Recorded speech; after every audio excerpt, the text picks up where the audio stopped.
I honestly think that some could argue that Oregon is one of the most overrated teams in college football. Year in and year out, they're always pegged to be at the top of the Pac-12 and compete for the college football playoff, but ever since the 2014 season, it has not happened. While they came close with Justin Herbert in 2019 and had a real shot at it last year, they always find a way to mess it up, and Oregon is just one of those teams that I like, but I sometimes get tired of hearing about.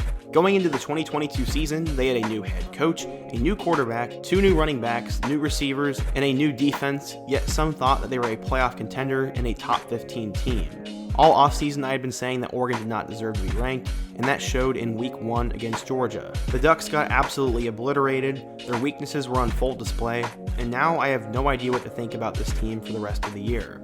In today's video, we're going to talk about this past weekend's game, the current quarterback battle that I think should be going on in Eugene, and my thoughts and predictions for the remainder of the season. But before we can talk about that, nearly 80% of you guys are not subscribed, and I have a ton of content coming your ways, so be sure to hit that subscribe button, leave a like if you want to support the channel, and turn on notifications so you never miss when I upload. Now let's talk about Oregon football. So yes, earlier in the video I talked about how Oregon's overrated, and ever since 2014 they have just not been able to figure it out.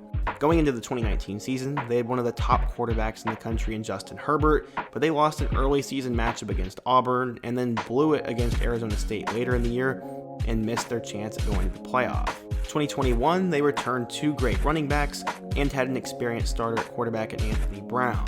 They did the unthinkable and went into Columbus and beat the Buckeyes in Week 2, but instead of capitalizing on that, they decided to go out and lose to Stanford.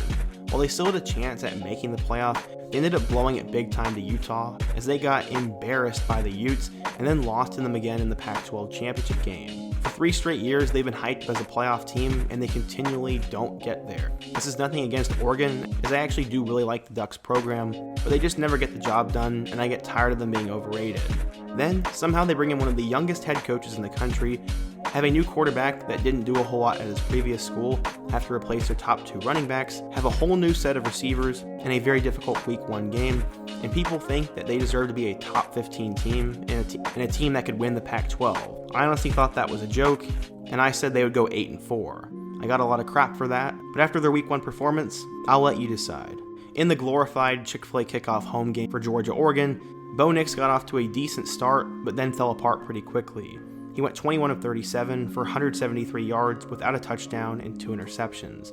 At times he looked lost, he missed a ton of throws, and ultimately couldn't even score a touchdown. The Ducks had 5 different running backs and none of them could get going, and Georgia pushed them around on the offensive and defensive line and made them look foolish. The Bulldogs put up 49 points compared to the Ducks' 3 points, and it showed that Oregon was so far behind in pretty much every area. As we look ahead to Oregon's remaining schedule, I'm not that optimistic. One, they have to figure out the quarterback position. I don't know why anyone thought Bo Nix was going to all of a sudden save his career there, but there were people saying that, and he showed his normal colors in his Week 1 performance against Georgia.